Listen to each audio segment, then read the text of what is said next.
Hello everybody, this is Jeff Bessa from Charting Horse Value and going to do a video on the Kentucky Derby Day card. We're going to start off with race 6, then we're going to skip to the late pick 5, or the pick 5 that goes through the Derby.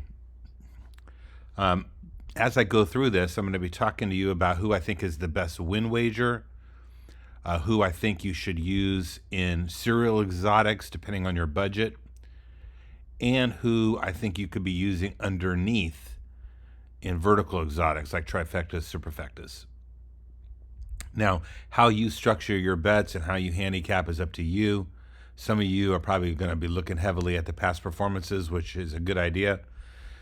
But for purposes of these videos, I'm going to focus exclusively on the chart. So first of all, race 6, we got a grade 1 going 7 furlongs on the dirt. And when you're looking at the top win contenders, you should definitely look at 3 types of horses. One is a horse that gets the plus with a letter grade. Some horses will get what I call the naked plus. They don't get a letter grade. I would consider them a lower threat to win. But the plus, I would look at whoever is ranked on top of the chart. And the horse that's ranked on top has the lowest PFDS odds. And third, I look at any horse that gets a K. Those are key horses, very strong. So in this race, we only have 2 horses that meet that definition. One is Flying Connection, the 3, and the other is Alva Star, the 7. Now, the 3 Flying Connection, one of the things I do is I come over, yes, this horse has a lot of value, that's why it's getting the plus.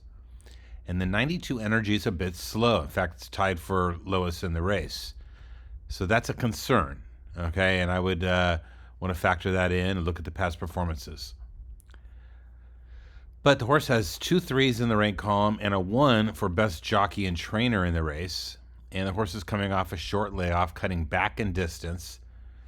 Now, the horse is cutting back in distance. I like to look at how much early speed they have. And in this case, they really don't have much.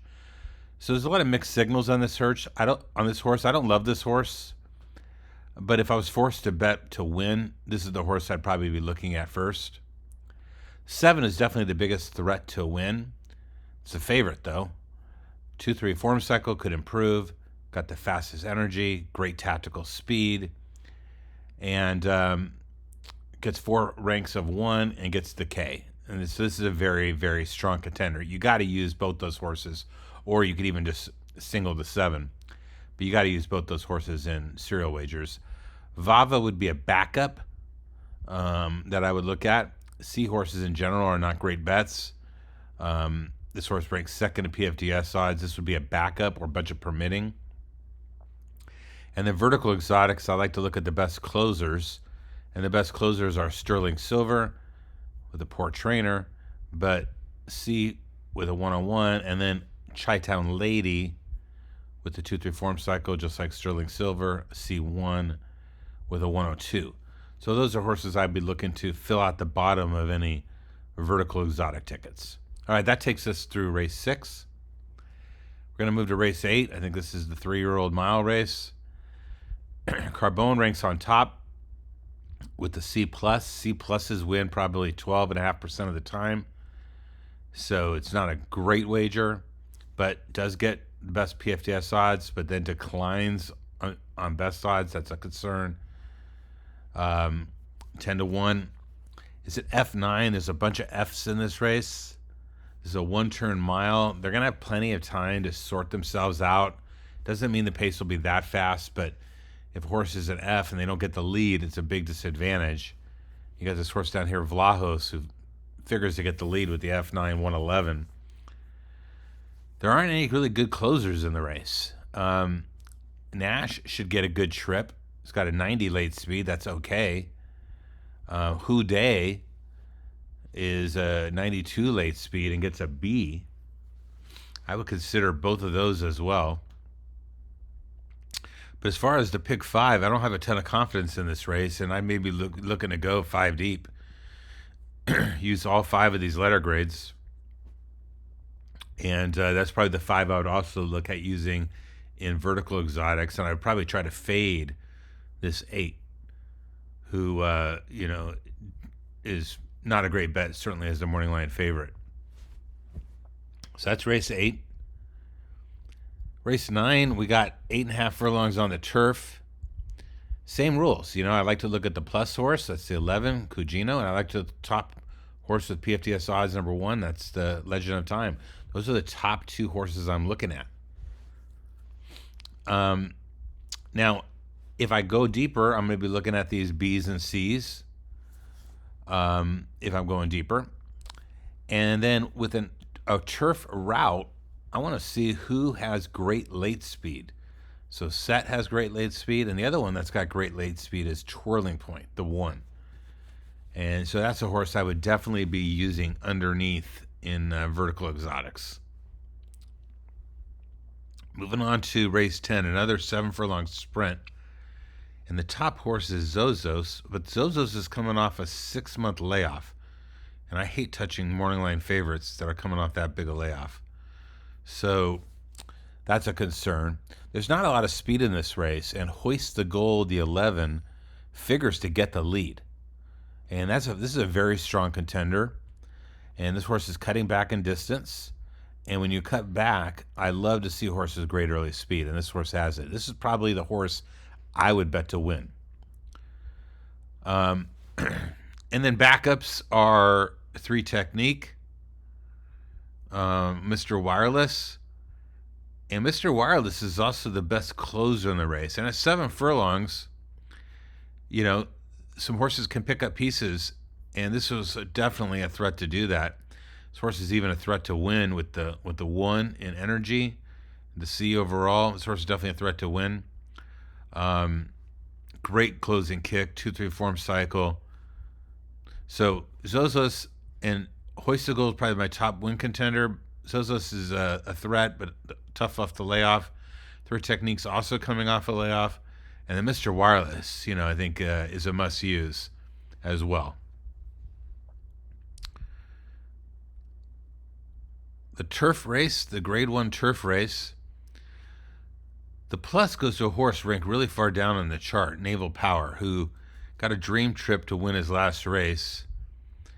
But it's definitely an underlay, even with the plus is an underlay. And the plus goes to the horse that gets the highest score in the race, which is only a 1.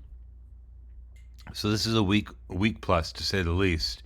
You could have made an argument that Never Explained the 9 should have got it, and if I looked at the math, probably the difference in these 2 horses is negligible. But this is a lower letter grade, but much more value. And this is a horse I would definitely be using. Definitely going to use Integration, who hopefully can sneak up in odds. I think the last race was very good. Ranks on top of the chart in PFTS odds. And so I'd want to use those 3 for sure. Integration, Never Explain, Naval Power. And then turf route, you want to look at good closers. And the very best closer in this race is Far Bridge. And the second best closer is I'm Very Busy, who gets a B grade. And then that's probably it. Web Slinger I would only use on very deep tickets if you got the budget. But primarily focused on Integration, Never Explain, and to a lesser extent, Naval Power. All right, which takes us to the Derby. I've got a lot of analysis on the website for the Derby. Now, Forever Young is coming out of some very lucrative races in Japan and then in the Middle East. That's why he gets really good best odds of PFTS odds of 2.8 to 1. But that does decline to 13 to 1 on best odds. But as I've said, I really like Fierceness in this race. Fierceness it's his race to lose. And this horse is much faster than any other horse in the race. And even on our energy figure, this horse gets a 102. So I think this horse gets a dream trip from the 17th hole, tracking Track Phantom, and maybe Dornoch if Dornoch breaks well, and should be able to take the lead at the top of the stretch and start to open up. And it'll be very hard for someone to come from behind and beat that horse, especially with traffic problems behind. But Forever Young is the one wild card horse that if that horse gets a good position early, and good position meaning like top 6 or 7 horses in the early running, saves some ground, doesn't take too much dirt, This horse will get the first shot on fierceness, and this horse does have great stamina. Comes in for a great Japanese trainer, and I think it's probably the biggest threat to fierceness. Now, Sierra Leone is going to take a lot of money.